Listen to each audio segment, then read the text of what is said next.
Alrighty, welcome everybody. Thank you for being here.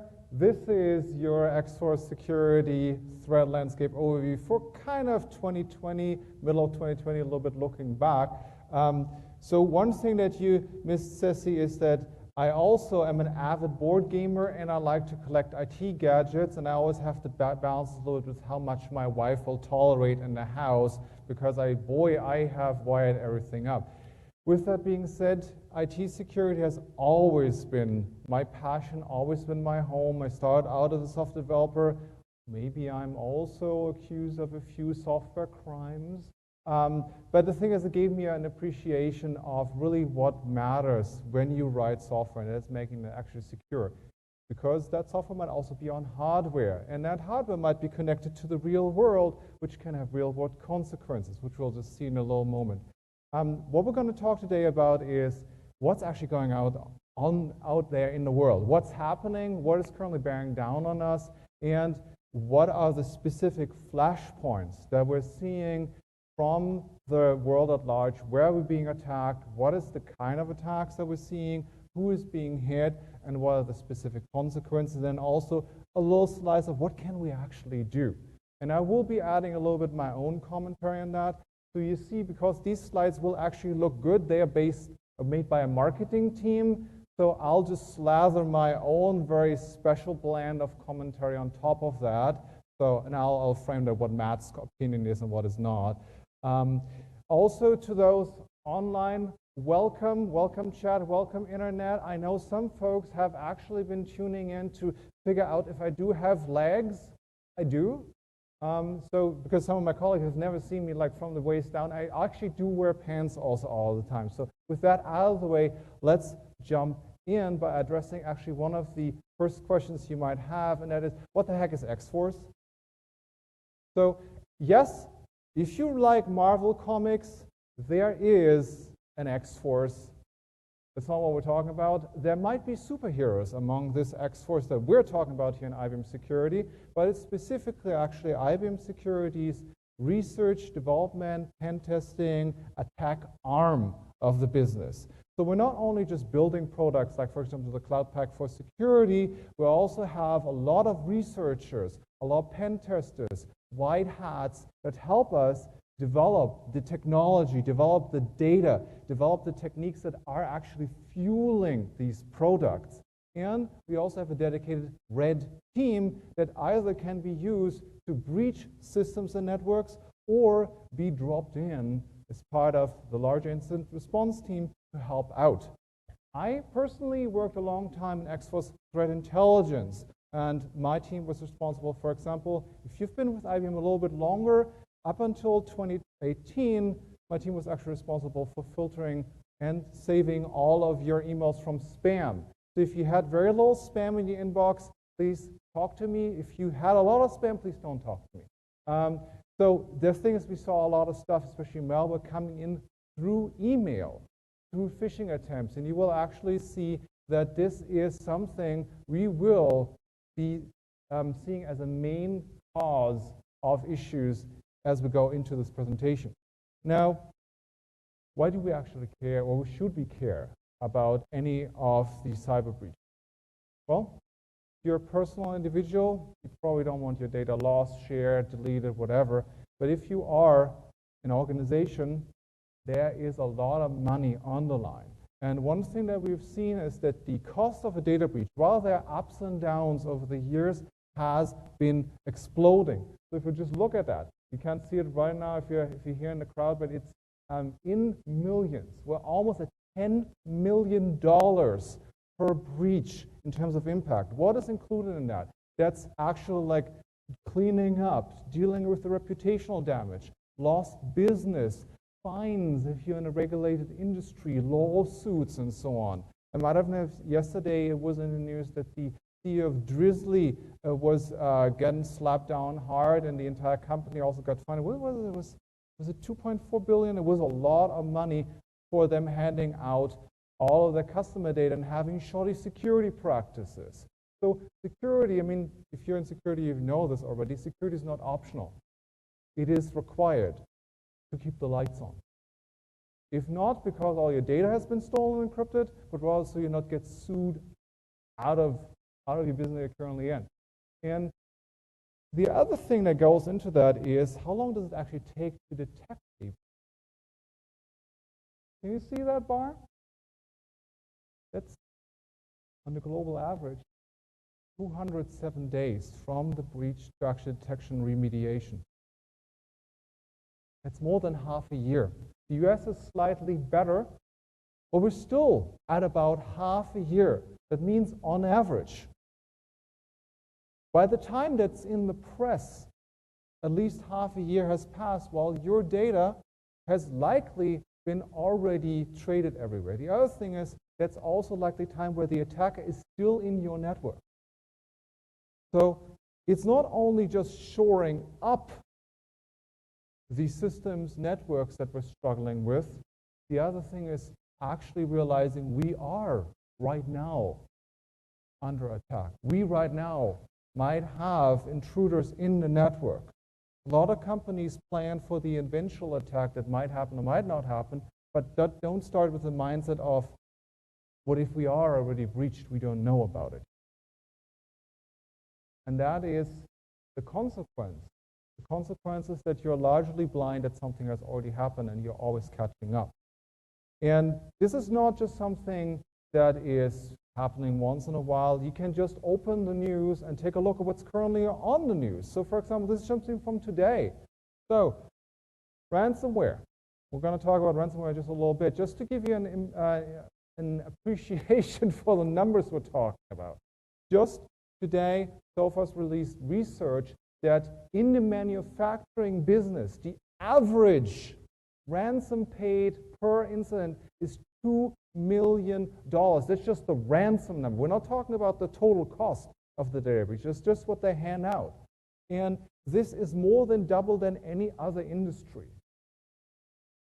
Why? I'm going to unveil in just a few moments. The other thing is same also with healthcare. And this is where it gets really nasty. Also from today, 200 gigabytes of data stolen from Medibank in Australia. And not only did they ask for quite a lot of money, they threatened to say, oh, we're going to identify who is actually being treated by you, and then we're going to figure out who the celebrities are, and we're going to slather all their medical history across the internet. That would be a shame if that would happen. So it's not only that you get ransomed in terms of like, do you want your data back? It's rather, do you want to prevent your data from being everywhere? So we now see a trend where it's no longer about like, you don't pay, your data is gone. It's rather the reverse. You don't pay, your data is in everybody's hands. Healthcare is damning. But the same is also for manufacturing IP, where for all of a sudden, what if your secret blueprints are everywhere? What if the Coca-Cola formula that apparently has still been kept secret for hundreds of years now almost, what if it's suddenly all everywhere? That's devastating. So the attackers are now switching their games up, and they're not slowing down. Because what we've seen this year, and you've just, again, by reading the news, you probably figured it out by yourself, ransomware attacks are the most common thing that happens right now. It is the leading attack across the board in front of everything else. Ransomware. And so what happens a little bit, this is where color commentary for me comes in, what gets a little bit mixed into that is like the run-of-the-mill, oops, I clicked on an attachment ransomware attack, and the targeted ones. And I want to differentiate between that. And I want to kind of tear a little bit into some folks in the industry that make their life a little bit too easy. There is the run-of-the-mill ransomware attack, which is actually somebody clicked on an attachment in an email. And if then all of a sudden everything is encrypted, well, then saying, oh, we were attacked by ransomware, that's actually not really, you weren't actively attacked, somebody clicked on a virus, or the virus that turns out to be encrypting. So what you there see here is a lot of folks are using ransomware attacks and the popularity of it as a shield, as an easy way out to say, yeah, nobody could have done anything about that anyway. It was such a sophisticated attacker, we were helpless. And then they try to kind of dodge out of the responsibility for shoddy security practice. That's what you see in some cases. In other cases, ransomware is not just, oh, it's a virus, it's actually targeted. Targeted either because they go after high-value individuals, companies, manufacturing, producing critical infrastructure, healthcare, or it's used as a weapon of war. Now, think about it. If you remember back in, I think it was 2015, NotPetya, taking down large shipping networks. NotPetya is named because it was not the Petya virus or Petya ransomware, looked and behaved like a ransomware. It would encrypt, it would spread, it would demand ransom, it would present a Bitcoin wallet address. But the address was invalid. It was never intended to actually get the ransom paid. It was, well, there's always like, can you really confirm it? But from our analysis from experts, and I was in the war room when that actually happened, we looked at that stuff. This was a targeted attack just looking as ransomware. So when you see the next ransomware attack, and you see suddenly a large producer, critical infrastructure being affected, sure, this could just be somebody out for a little bit of extra money, a nation state trying to get US currency. Or, as we, for example, seen in Ukraine, it could be part of a coordinated cyber attack, cyber warfare. So that is really the thing with ransomware. And what oftentimes also happens is because ransomware is one thing, but actually making money off is the other, we're also seeing crypto mining. It's a little bit on the, it goes down a little bit. It was a little hotter in the beginning of the year as everything with crypto. Thankfully, we can now buy graphics cards again. Thank you. But we still see that crypto mining is happening on systems that are being taken over. Why? Because you don't care for the power bill. It's not your power bill. Might as well do it.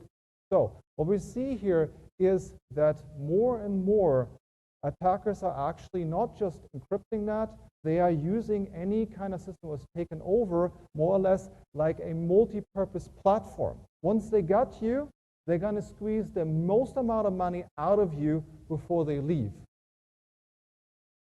Another thing I want to talk about is actually, let's zoom in a little bit into the industry. Like we talked about, ransomware is this big thing, a lot of things happening. What is actually happening in the industry? Who is most affected? And if you would have asked me a couple of years ago, I would say finance. Why? Because follow the money. Easy peasy. Right? Why steal something if you can just siphon out the money? What we've seen, especially since the last couple of years, and especially 2021 to 2022, is manufacturing is hit the most. And not only manufacturing, is actually anything that deals with operational technology that could be critical infrastructure, IoT. So a couple of things that are noteworthy here. This manufacturing is the #1 attack industry across everything else. They're going after manufacturing out of a couple of reasons. First of all, manufacturing, and I'm actually doing research on that at the moment, the devices in that are not designed with security in mind first. They are machinery. And they usually assume that the network itself, SCADA network, whatever you're using, is the security. It's really hard to get into the factory, so probably our manufacturing robots are safe. Now you got things like Industry 4.0. Everything is connected. All of a sudden, the internet is knocking at your door. That's the thing. We see this in things like 3 years ago was an attack on a German steel mill where an attacker actually was able to take over the crane that carried molten steel across the factory floor and poured it onto the factory floor. We're talking like red hot molten steel. Thankfully, nobody was killed, but it could have gone much worse. We see last year attackers trying to fiddle with Florida water supply, putting wastewater into drinking water. And it was not a complete catastrophe because an engineer on site actually was like, what the heck is going on with that? And stopped that. So these systems are usually not designed to be well protected, and they have direct impact on human life. That makes them really good targets because you can get in easily. And it would be a shame if all of these poor, poor civilians would die. So how about you pay? So we see that manufacturing is not only willing to pay much more than double the average, they are also much more inclined to follow through. Because the factory lands are stopped, the power is out, the water is threatening to be poisoned, people on life support don't get the help they need. And yes, there's always the statement of you shouldn't pay ransomware makers, but if it's that and people dying, what the heck are you going to do? So that's why we see manufacturing is top attack industry, not only regular on-prem, by the way, also in the cloud. So everything goes into the cloud, and guess what? It's the same thing. The cloud is now the newest hot trend to be attacked and to be taken over. We're not only talking about like misconfigured AWS buckets and so on. That's not the thing. It's real full-on takeover and lateral movements from a cloud instance. Hybrid cloud is the thing, right? Lateral movements back into your local on-prem system. And again, manufacturing top one, finance and insurance has actually slipped down. There's two reasons. First of all, we do see that manufacturing is just much more targeted, but the other thing is finance has been hit with so much regulation, so much scrutiny.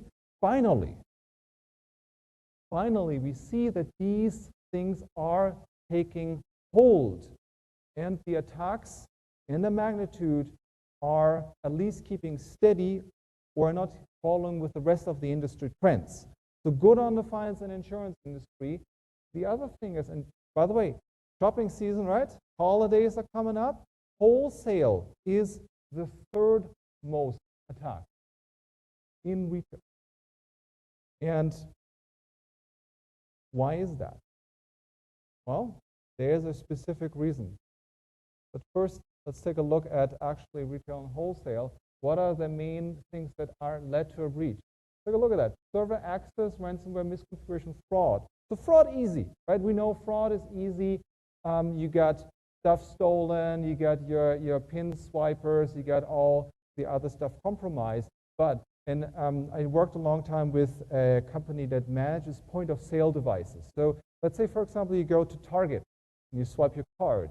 Where does the whole thing go? It doesn't stay at the cash register, it goes to some back office, or it at least goes under the desk where the cash register is. What is there? Windows XP, ladies and gentlemen. It's still there, still waiting. And that's one of the biggest reasons is that oftentimes it's really easy to steal hundreds of millions of credit card numbers, details, etc., by just breaching point-of-sale computers. They are shoddily maintained. They are usually kept online because, hey, it's the shopping season. We can't patch right now. And that is a prime target for attackers. And that's also why if you go back to, for example, manufacturing as ransomware is the top one. If we go to retail and wholesale, it's server access. That's exactly the thing. It's the classic way you take over the system. You take over the access of the server, and then you grab all that data directly from the source. And this is really insidious. If you've ever had your credit card breached or so, either a gas station or a wholesaler. The whole thing with like, oh, I got a breach on the internet, yes, it's still there, but it's much more likely that you use your card in a physical location and the machine that you stuck it into was compromised. Now, where does all that stuff go? Well, usually not, it doesn't stay with the person that, or the team group that stole it. No, it's being sold. And what we've really seen is that activity on the dark web. By the way, what is the dark web? Quick interlude here.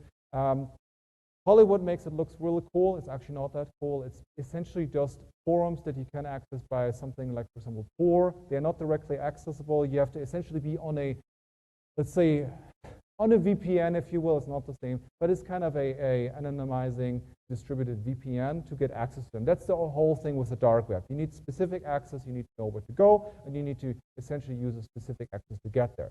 And then you have regular message boards where people are trading, offering for sale, accounts, access directly to systems, credentials, you name it. It's all there. And the amount of trading, the amount of groups offering things for sale have exploded. They have been professionalizing themselves for years, up until the point, for example, it's very common, if you don't know that, but it's very common that, for example, if you buy breached credit cards, you buy them like in a pack of 10,000. You have a guarantee that all of them work, and if some of them don't work, you can send them to the person that has been offering to it, and you get a replacement guarantee. And you get new ones for free. Isn't that great? That's called service. You oftentimes also have the ability to talk directly to them via Skype or WhatsApp. Like they offer live chat support for your stolen goods. So this is, if you see the breaches, it's not only the breach itself, it's the entire industry that is behind that. So one steals it and the other then uses it to break into your system. And especially remote desktop protocol gets interesting because a lot of industrial control systems have that enabled. If you've ever used Shodan, anybody in the crowd ever used Shodan.io? No? Shodan.io, it's essentially Google for IoT devices, and then you can also put in specific strings to look for, oh, is there a specific open port, or does it react to a specific string and is vulnerable? So if you want to find en masse breach devices on the internet, very easy. And with just a few strings, you can log into webcams that are in a friggin' container ship that's currently underway. Not saying that I've done this, but maybe I've done this. It's real. And by the way, our good old friend phishing is also still there. Remember, credentials are a thing. How do they get that? It's really easy to just ask. Sounds silly, but oftentimes using either coercion, using just the right time, or simple just both works really good. And combined with oftentimes excessive privileges, because people don't do CBNs. Everybody loves CBNs, right? CBNs are great, everybody loves them. But the thing is, there is a point to that. Oftentimes, attackers are after getting specific credentials. They might be using spear phishing, or they just phish an entire organization, and then can laterally move with those credentials and use your valid credentials to go into your cloud instance. That's why, for example, we have been here pushing so much for two-factor authentication, hardware keys. It's not that you have another hoop to jump through because you want to friggin' log in.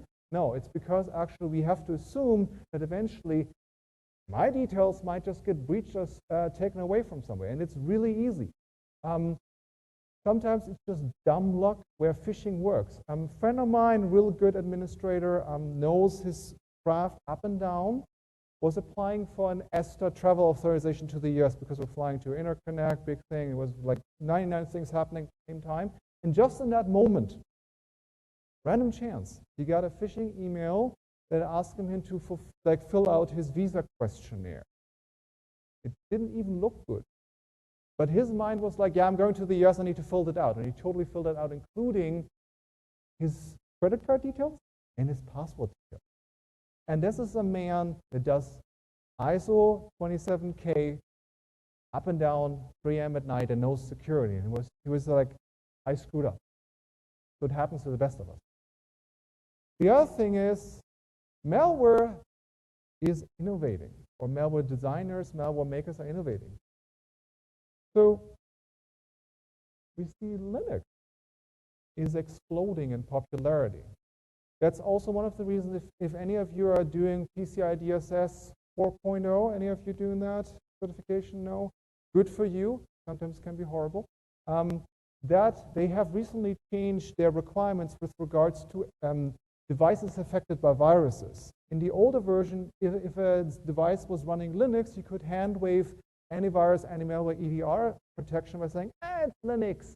macOS is not really affected.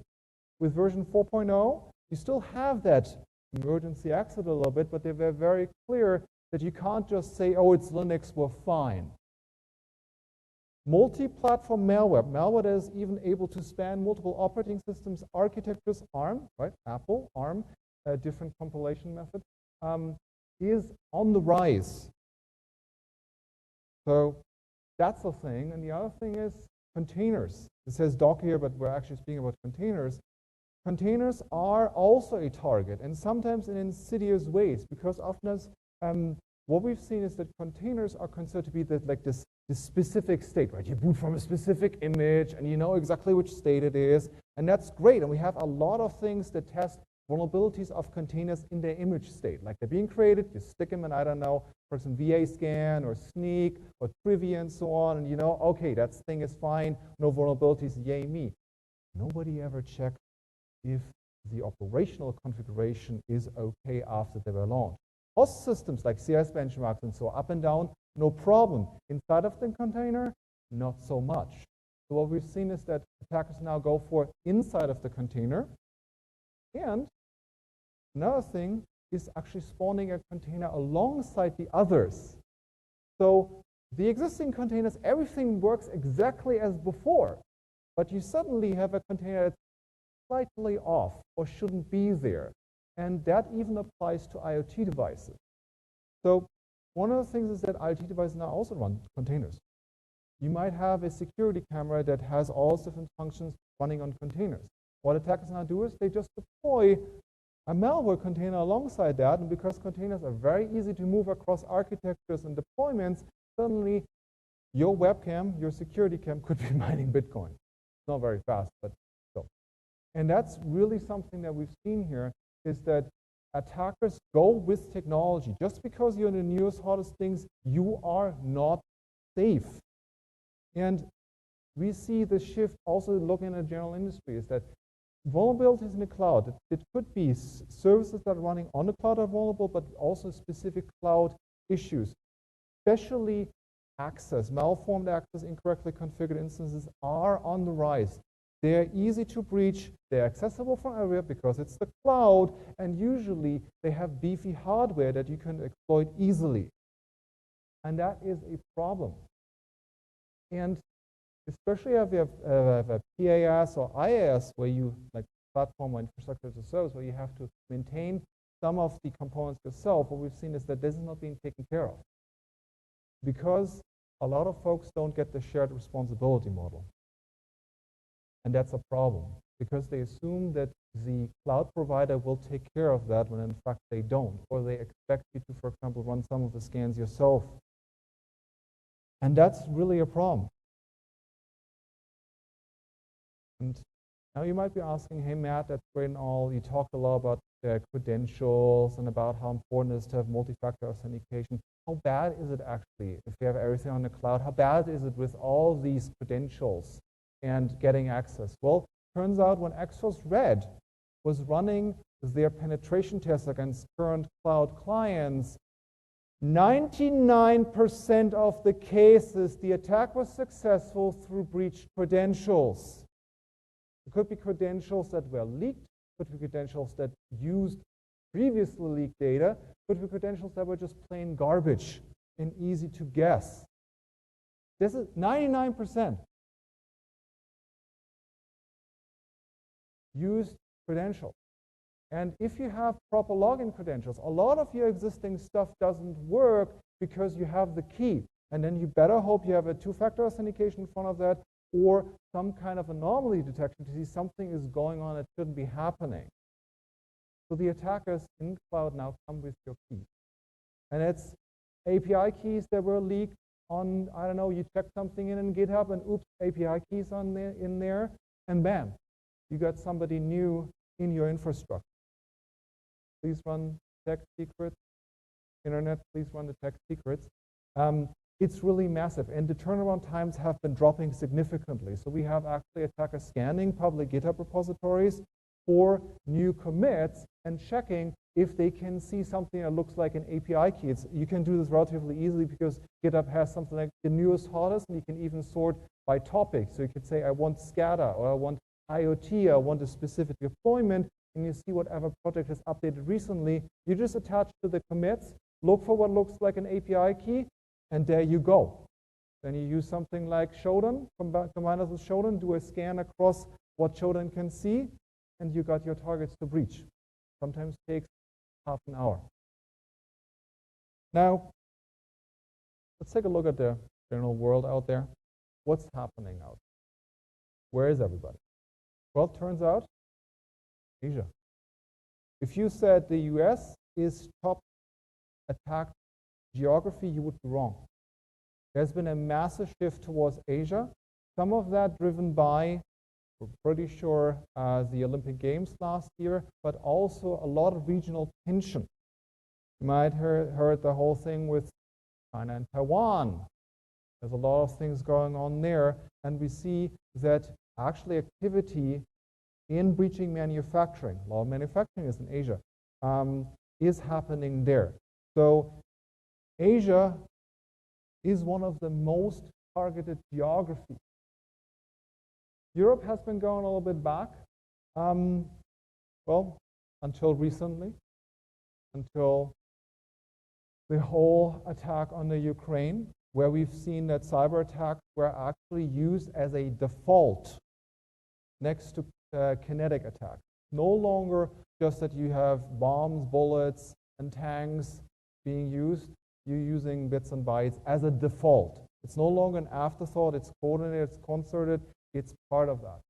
And North America is still there, but North America is actually only on the third place. We see that attackers are pretty established here, but they're now moving on to different targets.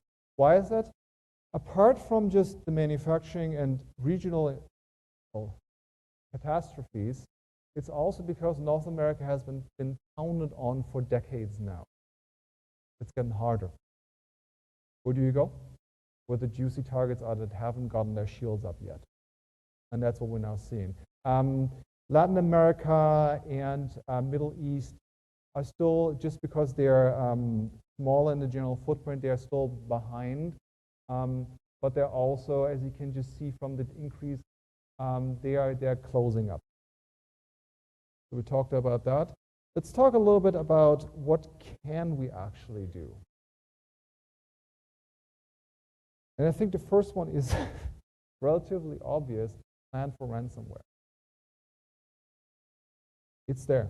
It's no longer just a mom and pop shop or the individual at home that all got the ransomware. It's organizations. And one of the things is really compartmentalize.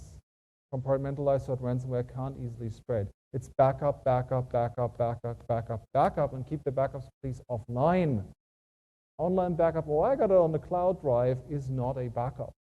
And oftentimes ransomware is paid not only because the production is standing still, but backups either not made, or they are made but they're not tested and they don't work.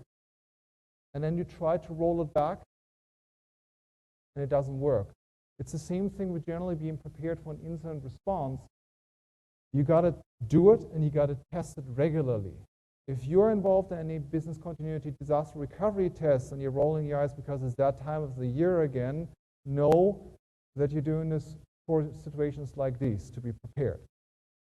The other thing is multi-factor authentication is necessary. And multi-factor authentication does not mean text-based, by the way. If you're still using text-based authentication, I do have a few apps and providers that still force me to do this. That is no longer safe. SIM swapping is very easy to do. An attacker can very easily try to just bolt onto the network real quick with your phone number and get your texts. Multi-factor using an app or even better, a hardware device is how it should be set up. If you have not set up multi-factor for some of your accounts, it's now, yesterday was a good time, now is also pretty okay. And will help. Layer approach to phishing, I think we have already talked a lot about phishing in a couple of years, so I'll skip over that. The vulnerability management systems are a little bit of a problem, primarily because we have so many vulnerabilities to deal with. If you are doing PCERT right now, or if you're dealing with risk management, you're probably drowning. And that's not because the system itself is inherently broken, but because we have so many things to work with. One of the key reasons is that if you look at your technology stack, have you looked at how many things you import? And one of that is, especially if you look at technologies like NPM, Node, or you look at things that are generally package-based. oftentimes what's no longer good, really understood, is all the dependencies that are actually being pulled in. And a lot of times when we talk about dependencies, we talk about in terms of licenses. Can we actually do this? Do we have the correct open source authorization? Blah, blah, blah. Yes, it's important so we don't get sued. But the actual bigger problem is, do you actually know what you are importing into your supply chain? And do you know what has been recently committed to that repository? Can you really trust all of these different dependencies? Can you actually detect if a new dependency has been added or a version change? So we're oftentimes looking at the end result of vulnerabilities, meaning that they're now there, oh God, what do we do? But what we're not looking at is actually the origin of that, managing the supply chain, managing where we source information, managing what we're actually including, and really understanding what is actually included in all the stack. I said npm install blah, and then it was busy for 2 minutes, and now it works great. Yeah, and now you got 400 different libraries on your system that you don't even know what they're doing. Log4j, great example. That thing was log parsing. Why can't it actually load something from a third-party, uncontrolled resource from the internet? Right? Everybody's including log4j without understanding really what it does and if it's really the best thing to use. And all of a sudden, you have the world burning down. Now, all of this is great, but another thing is inevitable, and that we are getting breached. As I said, remember in the beginning when I said you have to actually assume that you are already breached, you got the attacker already in the system. And the thing that we need to establish and make pervasive across the entire organization everywhere is zero trust. Too often it's like, oh, you're in, great. Or systems just believe because they're next to each other, they're trustworthy. Zero trust needs to happen everywhere, and that also goes all the way down to VMs and containers. I have this every time when we look at, for example, SVD reviews, where we say like, hey, are your containers actually isolated from each other, also network-wise? And the answer is no, that's happening on the Kubernetes level. Why would I worry about that? It's all one happy family. Remember that attackers go after your containers, and they might as well just deploy a new container right next to existing ones, and then spread laterally because you haven't isolated the containers. Zero trust has to be everywhere, down to the smallest level. Is this a lot of effort? Yes, it is. Otherwise, we would have already done it. But we can no longer trust that any perimeter in our network is truly secure, or any kind of individual entity can be trusted fully. Every single request has to be validated. Let's see. One last thing, and that's we talked about attackers a lot, and one thing that we always step over is actually the response and the people doing it. We just recently had a lot of focus put on the incident responders, and I think what comes after all of this is the set of people, or sometimes just a single person that actually responds to something lighting up red. Supporting these people, giving them enough resources, giving them the right tools so they can do their job and scale with the incredible amount of stuff that they have to deal with is paramount. Because it doesn't, you just slapping in a seam in there and calling it a day, we got Creator, we're safe. No, there has to be a human being actually interacting with that, analyzing the attack and responding and coordinating it. It's the same equivalent of having a 911 responder. Oftentimes these folks are not well trained, understaffed, overburdened, and have to cover multiple time zones. It's a horrible job. There's a big attrition problem in this field. And one of the things that I just want to close out with today is when you think about incident response, don't just think about the tools. Think about the people that are actually running your incident response and are the first responders when things go wrong, because they will go wrong. And building a proper program, giving them the proper resources, is one of the most effective steps to move forward. And with that, I'd like to close. Thank you.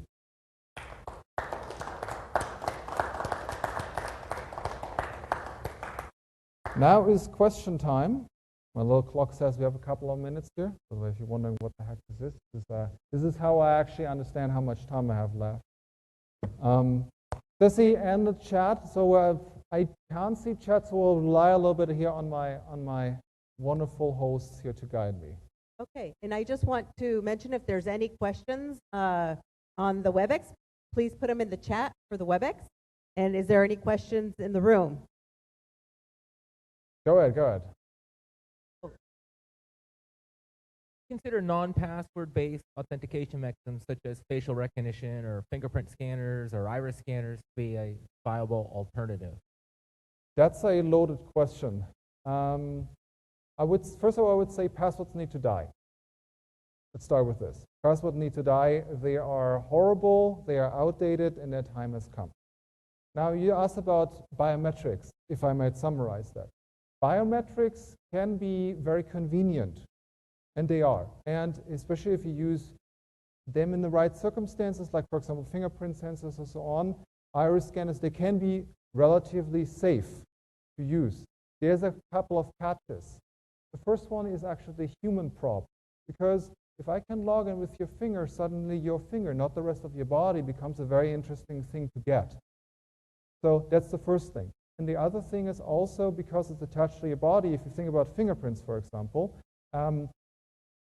well, you can be forced to put your finger onto something to unlock by a security guard, and there's very little you can do. Divulging something that you might have in your mind is a lot harder to do than looking, for example, at a phone. There have been instances, maybe at the US border, I'm not so sure, where people have actually been forcibly unlocking their phones by the border agent doing this in front of their face, and then, thank you, I'll just suck your data out of your phone right now. So using something that requires not just you being there is better. So I would say neither of those are ideal. I would go with hardware keys. They have their own problem of being lost and being a device and so on. But I think everything is better than passwords. So in the hierarchy, passwords, biometrics, hardware key. This is what I would say at the moment. That's my personal opinion. Does it answer the question? Yeah, good. There would be a two-factor authentication where one is biometrics and the other is one of the other. Even better. If you can layer it, absolutely. Absolutely. Then, yeah, I mean, that's a classic thing in the movie. They shove the guy's face in front of the thing or chop the finger off. And yeah. There's no permission granted there. So correct. Anyway, thank you. Correct. And then you better hope that you have some judicial system that says you shouldn't be doing that, that then works. Anyway, next question. Thank you. You mentioned something about the point of sale for the credit cards. What about the chip? When you pay with the chip, only pass the chip code or the. So is that a difference when you insert the card or when you type only the yeah. So a couple of things there. So the EMC chip that's on the card generally is safer than the magnet strip. Period. Because actually, of course, it's a little computer and they do a whole cryptographic handshake, et cetera, et cetera. It's a whole song and dance. Nevertheless, EMC card skimming is real and has actually been on the rise. So it's no longer that you put an EMC chip on the little card and you're good. That's no longer the case. Attackers have caught up. The actual attack at the point of sale that you're probably getting at doesn't actually care for any of that. They're grabbing the data after all the handshaking and signing has happened, either siphon it from the system out of memory, out of the process, or something temporary file stored on the system, so that it's happening after the whole physical interaction has happened, or they actually manipulate the transaction. So what comes in is a different transaction that you actually put in, or that is prompted at the terminal, and then manipulates that you sign something else than what you believe you signed. So yes, EMC chip can help, but usually attackers attack after that has already happened. Does that answer the question? All right. More questions? As you can see, I usually don't bite immediately, so feel free to ask. So what is the impact of Log4j in the real world? Oh boy. So we've seen that apart from a lot of folks scrambling, we've seen that after Log4j came up, the number of attacks from a little bit within a couple of days jumped by 40,000%. It was like, if you have a little curve, sorry, I gotta do for the skin to do in the other direction. You have a little curve and it went like this because it was easy to exploit. There was an exploit code available and you could take over systems. So we have seen that as soon as this was clear, attacks immediately started flooding the systems. There was a reason why we scrambled so much at the beginning of the year to get this under control, because we saw this was not just a theoretical thing. Attackers had exploits. Attackers were actually using this to compromise. I don't have the total cost for that in my head. Apologize. I just can say like 40,000% increase in like a day, and it went up. Yeah, because we got notified of it mid-December.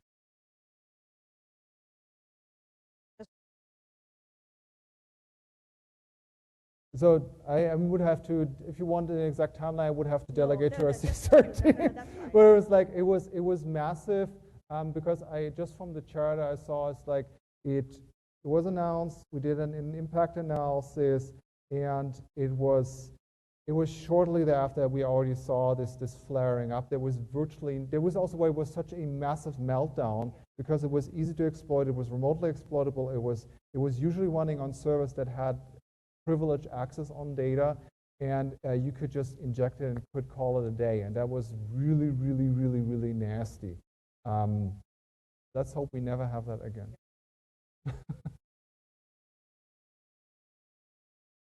Thank you for all the questions. You're awesome. You had said that first 6 months, company being exploited, attacked. Yeah. How does one company identify whether they were exploited or attacked? The person who reaches out to them for the ransomware, or can somebody make sort of or can they do a sweep search? So that's a good question. Like, how do you actually know that you've breached? The easiest way is, of course, that you get a ransomware letter. That's very easy. Usually, it is multiple things. So, of course, seeing that the data is out in the dark web, easy peasy, you know, okay, you have been breached, obviously. So that's why we have things like dark web scanning to see, has stuff been posted on the marketplaces. That's one of the things. That's also one of the services that, for example, Xforce offers to see, can you actually from the outside in see that something probably happened on your system? What you then don't know is where it happened and how it happened. And so ways to detect this, that most companies see this, is that they either antivirus, anti-malware is caught up and there are remnants on there, or they actually see that the attacker has like forced their hand, and like the attacker is still on the network, and they all of a sudden see like transactions. Extradition of data is usually one of the most risky ones for attackers to do, like outbound data transfers. And servers get wobbly is usually also the other thing. But remember when I said incident responders? The problem is that oftentimes these incident responders get all of these events, and they got to prioritize because you only got so many resources. So what oftentimes happens is that somebody goes in and says like, why is the server constantly tipping over? Why is happening there? And they see like, that shouldn't be running there. It happened here. And then they put 2 and 2 together. And that's also why some of the tooling that we need to use, like for example, Curator does a lot of stuff where we put different pieces together and actually give you an offense. Like, this is currently what's going on. You don't see the forest, you see the trees, the forest, and the actual forest fire, to then say, oh, this is not just a server being wobbly. This is where somebody entered. This is where the payload came. This is the lateral move. And this is the entire chain of attack. The issue with that is that when do you fully know the attack? Because it could be that what you see is just the entry point, but the attack has since moved on. So oftentimes then finding that is devilishly difficult, and then it's why you bring, for example, somebody like Xforce Red in to perform an during breach and after breach analysis to really figure out if you are safe, if you get people out of the network. Goes back to what I said in the beginning, you actually have to assume you're still being breached because the last attack you actually didn't clean up properly. Like I was actually also investigating an incident with the Texas Department of Health where it was the attackers broke into a subcontractor that was managing their systems, and then an admin saw that some of the servers was a little bit wonky and reinstalled the server. And that was it. And then they moved on with their life. But the attacker still was in the network. And they saw there was a little bit of activity, but the attacker was laying low for about, I think, 30 days or so, doing recon, figuring out what the shifts of the people were, and then was hitting in the middle of the night. And the only response in the initial reports is like, yeah, something is weird with the server, I'm going to reboot it. That was the first and for a couple of hours only response to the breach actually happening. And then all of a sudden, the attacker started spreading across all the different county systems because everything was connected centrally. And it took the service provider, I think, 8 hours to realize, oh, they're still here. And it was the same attacker from 30 days ago. So sometimes they even know that they have been breached, but they don't know the full scope. Long-winded answer, but it's it's a big, complex problem. So there is no easy peasy, how do you know? Can have many different shapes. The easiest, you see it on a docker, you get a ransom letter. I hope that answers the question. One more? One more question. Yeah. This might be too sensitive a subject for you to speak about, even inside IBM, to us, I mean. That is, to what extent is ZOS exposed in the real world? To what extent do you know about exposure in ZOS? And also, some of them would be due to misconfiguration, and some of them would be due to a real bug in the system. So I actually, because I'm not a ZOS guy, I actually can't speak to that. So I don't know if we have ZOS folks here in the room that perhaps can speak to that, but I can't. No, we can't speak to that. So that might be a conversation over a coffee or somewhere else. And I literally don't know at this time. All right. All right. We are 6 minutes over. No, we're right we're on on time. Oh man, it's like We still have 3 minutes. excellent. So there's actually one more question. If there's one more question, one more is question? there? Oh, Ashmi has one more question. I did have one. So I had a question about talking about all this, about solar. Mm-hmm. It was a big news after, right, for the year. You mean solar winds? The solar winds, yes. Yeah, Yeah. it was a big thing. Yeah. So, and I think in their case, it's long. Big. Yeah. So was that thing here, or was it, what does It was a happened, supply chain infiltration. That was the thing. So it was both breaching their systems, getting hold of their signing certificates, and then delivering the payload actually through the SolarWinds owned update infrastructure. And that was really the problem there. So you had, if you were an organization that would receive updates through SolarWinds, you're basically blind because you just said, hey, give me my SolarWinds update stream, thank you, and it installed malware. And it was signed. And that's really, really sinister. So one of the things also, especially with signing, we often hear like, oh, you just need to sign your software and we're good. Apple, big proponent of like, everything has to be signed. And yes, it helps. It helps. Yes, it does. It also locks out a lot of indie developers that can't afford, I don't know, $300 or $600 for a developer license each year. Thank you very much. The problem with that is that the signing keys are really easily stolen. So what you see, especially also with, we had this recently, Windows kernel drivers need to be signed. You can't just steal a signing certificate, and it's very easy, especially from Asia. See where Asia was breached a lot? And you can just steal that and then sign your own malware. We see that malware more often than not is signed. And that is a problem because you have to know that the signing key was withdrawn, and sometimes you can't even do that because it could then cause actually things that are being used to be knocked out of order because you then suddenly need an update for whatever is running that key because you can no longer trust anything that's signed with that key. And that's blanking on the exact recent thing where this happened, but the problem was that Microsoft actually knew that a specific signing key has to be blacklisted and they couldn't do it because if they would do it, Windows would cause specific critical components to stop, and the manufacturer didn't have a replacement yet. So you knew bad key out there, can't trust it anymore, and you're screwed. So, and this is exactly as the problem with SolarWinds and supply chain attacks, is that the attacker no longer knocks at your door. The attacker hides in the cart that comes in delivering the donuts you're waiting on. And that is really, really the sinister issue there. And that's why I talked a little bit about, like, hey, we need to understand what we include, like vulnerability management systems. We need to understand what we include. What are the dependencies? Where the heck do we source that stuff? Is this from a trusted IBM repository that has, I don't know, check-in and everything included? Or is it, I don't know, from Matt's private GitHub repo where he checks in at 3 a.m. at night? Which of the two do you want to have run on your productions? Of course, Matt's, because of me. No, seriously.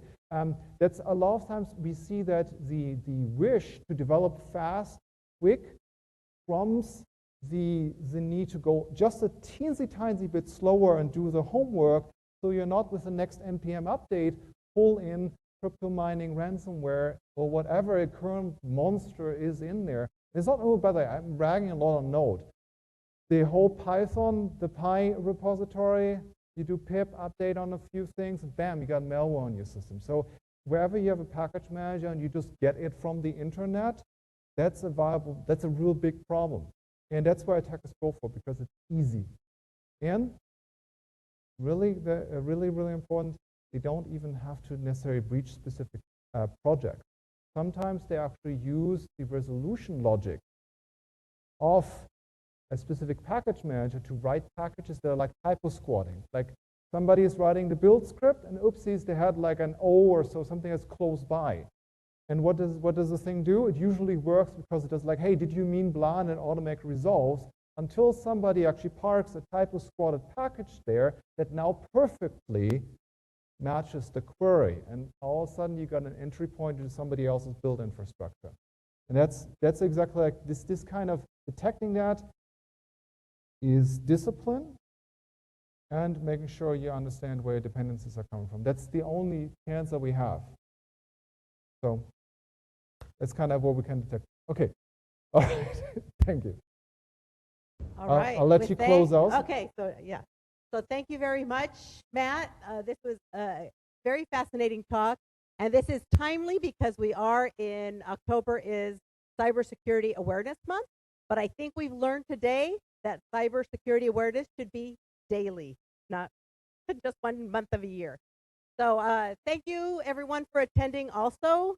And especially thank you, Matt, for providing your insight. All right. With that, we conclude today's October talk. Thank you.